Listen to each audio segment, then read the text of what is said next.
Deborah. Keep on watching Madiba TV.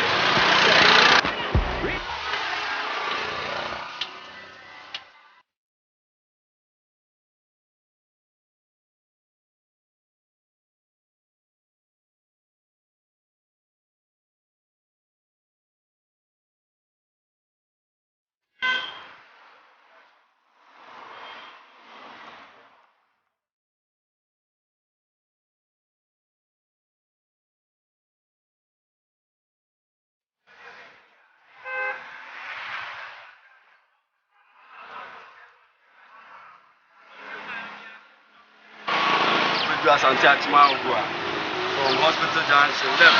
Wow. Oba free menu.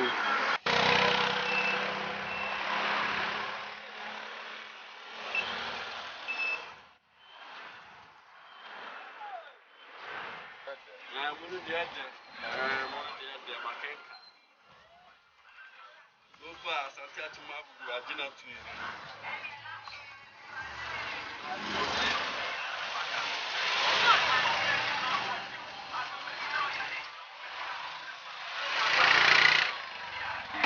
Fast food joint, wow, you say we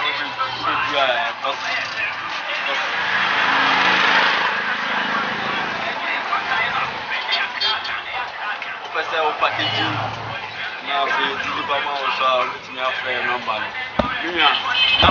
Number there.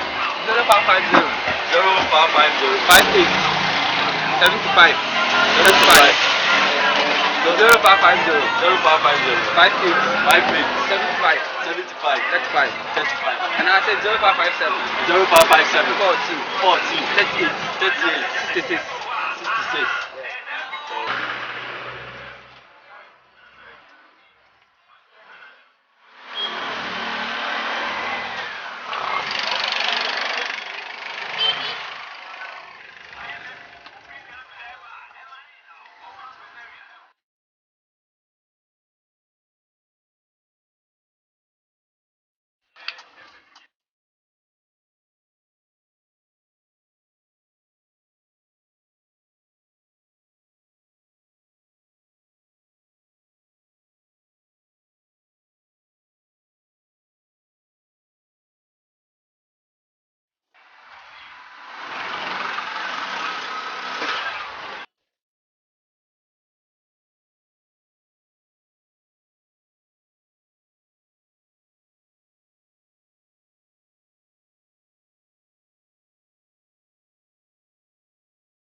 I'm Deborah.